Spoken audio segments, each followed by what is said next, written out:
Maturantët që mbyllën me sukses provimet e maturës shtetërore do të kenë mundësi të aplikojnë për në universitet nga data 27 korrik deri më 1 gusht. Kriteri bazë ashtu si çdo vit mbetet mesatarja e lëndëve të 3 viteve dhe ajo e 4 provimeve të fundit. Nga 27 korriku deri më 1 gusht 2026, maturantët do të mund të zgjedhin deri në 10 programe studimi në portalin U-Albania, për të hedhur kështu hapin drejt ardhmes së tyre akademike. Por maturantët duhet të konsultohen edhe me kalendarin zyrtar të aplikimeve për të gjitha fazat e procesit me qëllim për të mos humbur asnjë prej tyre: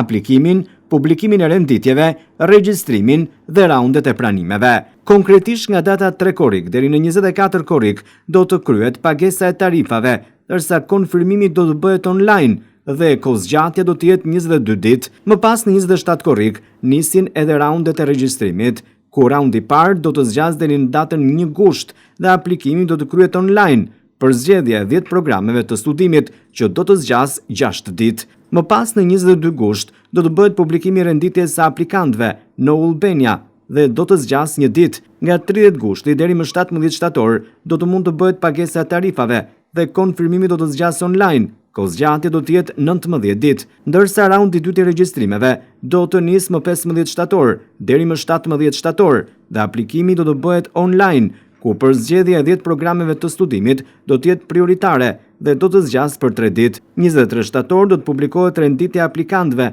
në U-Albania dhe kohëzgjatja do të jetë vetëm 1 ditë. Në 24 gusht maturantët kanë të drejtën e ankimimit vetëm për 1 ditë, ndërsa në datën 26 gusht deri në 8 shtator do të bëhet regjistrimi në institucionet e arsimit të lartë, publikimi në kohë reale i renditjes me 7 faza 48 orëshe për 14 ditë. Në 9 shtator vetëm për 1 ditë maturantët do të kenë mundësinë e çregjistrimit nga raundi i parë në institucionet e arsimit të lartë, ndërsa nga 25 shtatori deri në 4 tetor do të ketë një tjetër regjistrim në institucionet e arsimit të lartë, publikimi në kohë reale i renditjes me 5 faza 48 orëshe dhe do të zgjasin 10 ditë. Në 5 tetor do të ketë 1 ditë regjistrim nga raundi i dytë në institucionet e arsimit të lartë. Vlen të theksohet se nga 4 tetori deri në 21 tetor do të realizohet pagesa e tarifave për kandidatët që nuk kanë aplikuar në raundin e parë ose në raundin e dytë dhe kohëzgjatja do të jetë 18 ditë, ndërsa nga 8 tetori deri në 21 tetor do të bëhet aplikimi pranë institucioneve të arsimit të lartë,